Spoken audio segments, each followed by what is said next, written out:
Triple H, what was he like to work with? Great. Awesome. Did you see him getting any special treatment since he was sort of with Stephanie, or was his work ethic the reason why? You guys can say, anybody can say anything they want about him. Look at his work ethic. Right. Look at the fruit of his work.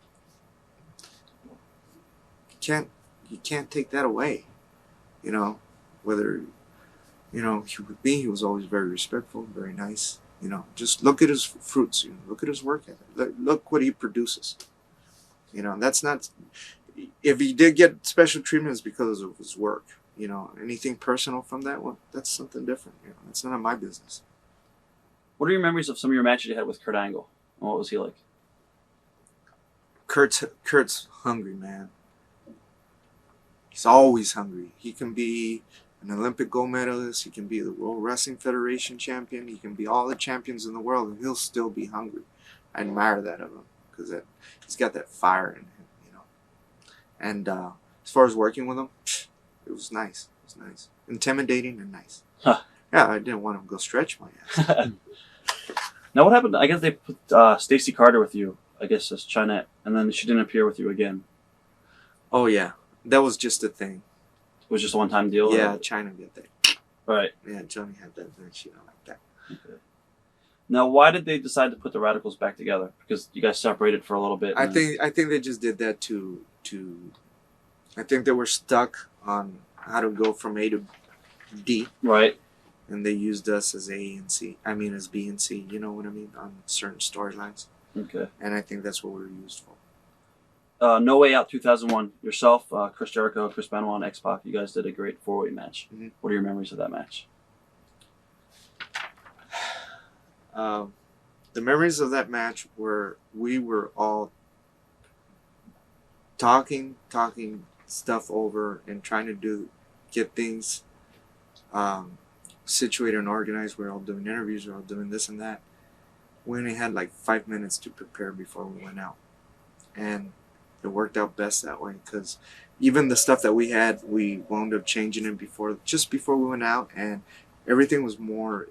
It worked out best because, like I said, everybody wrestled with their heart and how they felt, right? And it came out to be a better match. You know, yeah, we had our finishes and certain spots, but I mean, everything just flowed on that. What are your thoughts on the feud they were starting to build with yourself and the Hardys over Lita? It was neat. It was good. I didn't understand a lot of it, but a lot of it I did. What were the plans, I guess? Where were they going to go? I don't know where they were going to go with that. I have no idea. How was your relationship with Jim Ross? Jim, man, he's the president, you know. I don't know. Did you get along with him? Or? Yeah, I got along. It was just certain things that I didn't like, you know. But he had every right to say them. I guess, you know, when I went to rehab, there was some comments that he threw at me over the phone that I really didn't like. And I'll always remember that from him. I got to get over it because it really pissed me off. Probably because it was the truth. What made you go to rehab? It was an ultimatum. Go to rehab or be fired. You know, I didn't want to go in. I went kicking and screaming. But it's probably one of the best things that's happened to me. How did things go at rehab?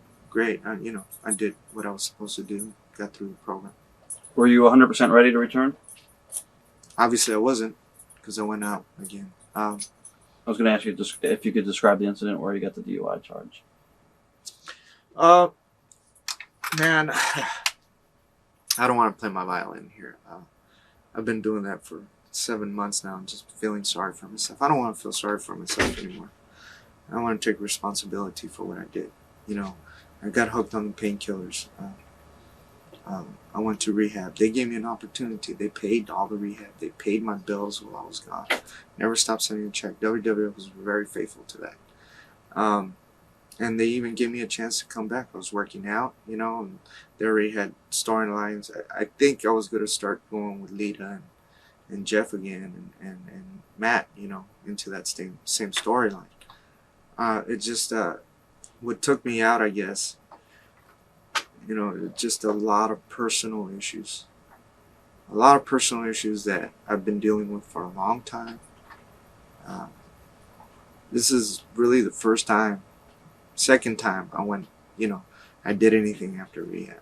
I was clean 6 months, 5 months, and I drank one night, and then I stopped and went back. And then that night, the second night I drank, obviously I got caught with a DUI. I guess the divorce issues had a big strain on me. Being rejected, I guess, because it wasn't me that wanted the divorce. It was her. A lot of financial issues that I don't care to go into because I'm not so much at fault on that. Like 3 big things at once, getting out of rehab, trying to stay sober, going through a divorce, financial issues, living alone when I've been living, I had 11 years of marriage, and before that I was living with my mom and dad. I really was never alone. The thing of not being able to see my kids a lot, which I'm very close to, has had a big effect on me. And I can give all the excuses in the world and try and justify what I did, but the bottom line is, it was wrong, obviously. It's no excuse to get drunk. It's no excuse to get out of myself. That's what an addict does. That's what we do best, is try and numb the pain with somebody else, or with something else. And I guess at that time, in my state of mind, that's what I wanted to do, was just get out of myself. And obviously I can't do it normally. I gotta take it to the extreme, which is my addictive personality, So, no excuses. I screwed up bad, and now I'm paying the consequences. And I'll tell you something. It's that DUI and me being let go from WWF. Sometimes I kick myself in the ass, and sometimes now I'm realizing it's probably the best thing that happened to me for my personal sight and insight on it, and especially for my spiritual insight, because I've always been a spiritual person, and maybe since 98, 99, I just totally was withdrawn from my spirituality. I believe in Christ, and I'm a Christian, and I've always had a relationship with him, and I got away from that during those years.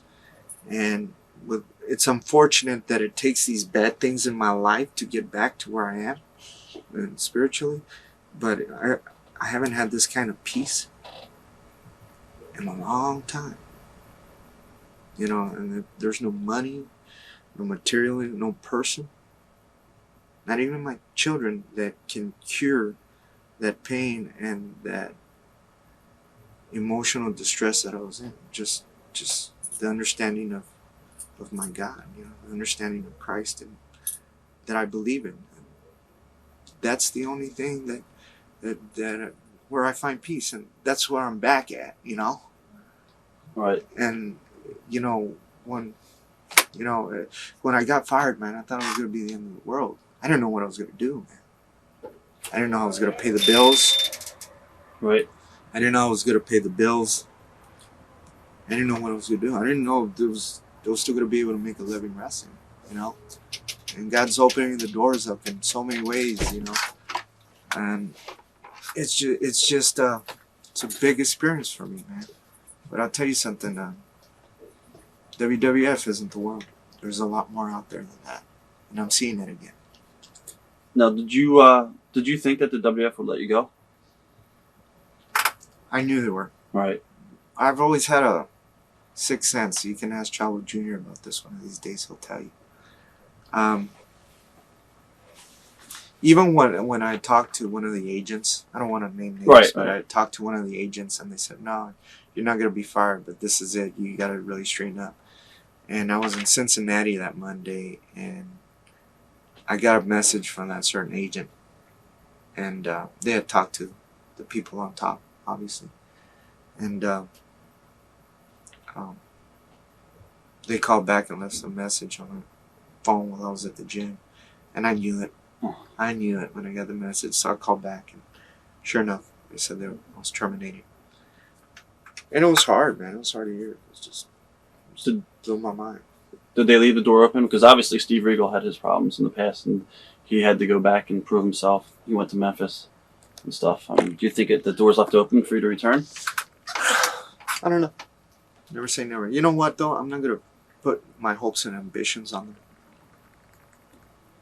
No way. Because that's what I did before. You know, and like I said, it's not them that screwed this up. It's me. This is my doing. I'm not blaming them at all. Whether I'm going to ever go back to them, maybe. But you know what? I don't have to prove nothing to them. I've heard that, well, if you prove yourself, you can come back. You know who I got to prove it to? God and myself. I mean, I'm staying sober right now because there's nothing holding me back now. I got no job issues, no legal issues except the DUI, you know, that can keep me from going out. This time, right now, as of today, and since the DUI, I've been staying sober, first of all, one step at a time, one day at a time, by the graces of God. And with a lot of help from friends and, and a program, you know. And I'm doing it this time because I want to stay sober for me. For me. I've noticed that when... I can't speak for anybody else. I'm just speaking for Eddie Guerrero. When I do these things, bad things happen. Even when I don't mean to go hurt anybody, because, you know, thank God I didn't. I don't want to hurt anybody. Even when I just wanted to be on my own and just do it by myself, bad things happen. I don't know why, just bad things happen. To me, that's God telling me, hey, dummy, I don't want you doing this. So it's more now, not just for job issues and stuff like that. Yeah, all that ties into it. But the main thing for me right now is me now. It's for me now, for God and me. That's it. Do you think the business puts a lot of strains on a person like yourself? Or? Well, I can say that, and it does. There's a lot of pressures. But that's why we're professionals. We're expected to deal with these pressures. We're professionals. That's what we're getting paid for. And it can be done. Look at all the guys that have more pressure than I've had. You know, maybe different situations and different stuff, you know. And they handle it, you know. They handle it without booze. They handle it without drugs, you know. Look at Steven. Steven, you know, he's a great example. Look at how much he's come back, you know. And even then, you know, he still has to watch it because it's one day at a time.